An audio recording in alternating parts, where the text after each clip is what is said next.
একটা দিবসকে ঘিরে পরাজিত যে ফ্যাসিস্ট সরকার একটি পায়তারা করছে। আমি এটা স্পষ্টভাবে বলে দিতে চাই যে এটা কোনোভাবেই সম্ভব হবে না। এখন যখন জনগণ তাদের পশ্চাৎ দেশে লাথি মেরে তাদেরকে দেশ থেকে বিতাড়িত করেছে, তখন এই ভোট ডাকাত বাংলাদেশের সম্পদ লুটকারী সজীব ওয়াজেদ জয় এখন গণহত্যাকারী। তাদের বিচার বাংলাদেশের মাটিতেও করতে হবে, আন্তর্জাতিক ক্রিমিনাল কোর্টেও করতে হবে। এই বিষয়ে আমি স্পষ্টভাবে বলতে চাই, জনগণের উদ্দেশ্যে বলতে চাই, এই স্বৈরাচার, এই পরাজিত যে ফ্যাসিস্ট সরকার, তারা একটি পায়তারা করছে। তারা একটা দিবসকে ঘিরে তারা মনে করছে তারা দেশকে অস্থিতিশীল করবে। এই ছাত্র জনতার যে অভ্যুত্থান হয়েছে সেটিকে তারা বিনষ্ট করে তাদের যে কালো থাবা সেটিকে তারা আবার প্রতিষ্ঠা করবে। কিন্তু আমি এটা স্পষ্টভাবে বলে দিতে চাই যে এটা কোনোভাবেই সম্ভব হবে না। রাজপথে ছাত্র জনতা থাকবে, আমরা বিএনপি থাকব এবং আমরা কড়া প্রহরায় থাকব, যাতে কোনো দুষ্কৃতিকারী এবং এই যে পরাজিত শক্তি তারা যাতে আমাদের শান্তি শৃঙ্খলা নষ্ট না করতে পারে এবং তারা কোনোভাবেই এখানে কোনো ধর্মীয় সম্প্রীতি নষ্ট বলেন বা অন্য কোনো ধরনের অরাজকতা যাতে না করতে পারে, সেটার জন্য আমরা কিন্তু কঠোর অবস্থানে থাকবো। এই বার্তাটা আমি দিতে চাই। সাধারণ দ্বিধাদ্বন্দ্ব শেষ করে বিএনপির সাথে নির্বাচনে যেতে চায়, আসলে বিএনপি কি যাবে কি? এটা তো আসলে বলবো যে এরকম তামাশা পৃথিবীর যুগে খুব কমই হয়েছে।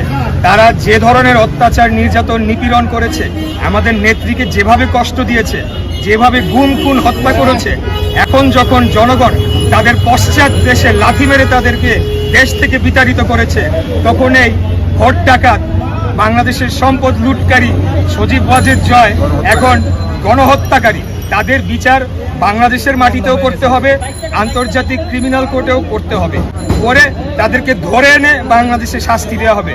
তারা এখন মায়াকান্না করছে, এইসব নাটক জনগণ বুঝে, এইসব করে লাভ নাই। তাদেরকে আমরা অবশ্যই বাংলাদেশে ধরে নিয়ে এসে তাদেরকে বিচার করব। তারা এখন যে ধরনের মানে কথা বলছে, এগুলা তো মানে একজন কি বলবো, মানে তাদের মতিভ্রম হয়ে গিয়েছে ক্ষমতা হারানোর পরে।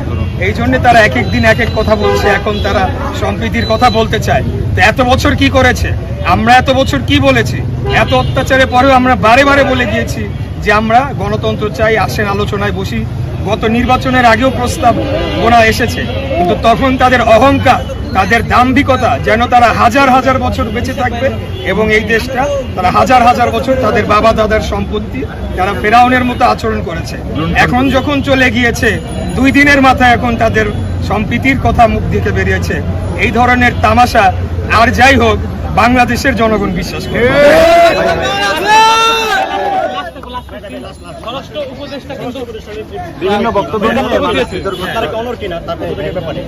আমরা বলতে চাই যে এই বিষয়টা আমাদের একটা দলীয় বক্তব্য এখানে অবশ্যই আছে। তো সেই দলীয় বক্তব্যের বাইরে গিয়েও আমি একটা ব্যক্তিগত বক্তব্য রাখতে চাই। আমার ব্যক্তিগত বক্তব্য হচ্ছে এই যে স্বরাষ্ট্র মন্ত্রণালয় এবং আইন মন্ত্রণালয়, এই 2টা মন্ত্রণালয়ের এখন প্রথম দায়িত্ব এই যে গণহত্যা হয়েছে, যত গুম খুন নির্যাতন হত্যাকাণ্ড হয়েছে, সেগুলার তদন্ত মানে প্রথমেই শুরু করা, মামলার ব্যবস্থা করা এবং তাদেরকে বিচারের আওতায় নিয়ে আসা। তো এই মন্ত্রণালয়ের দায়িত্বে যারা থাকবে তাদেরকে আগে সেটি প্রাধান্য দিতে হবে। কিন্তু আমরা ওনার বক্তব্যে হতাশ হয়েছি। উনি এখন আওয়ামী লীগকে দ্রুততম সময়ে পুনর্গঠন মানে রিহ্যাবিলিটেশনের কথা বলেছে। এটা বাংলাদেশের জনগণ ঘৃণা ভরে প্রত্যাখ্যান করেছে। এটা আমরা মানি না তার এই বক্তব্য।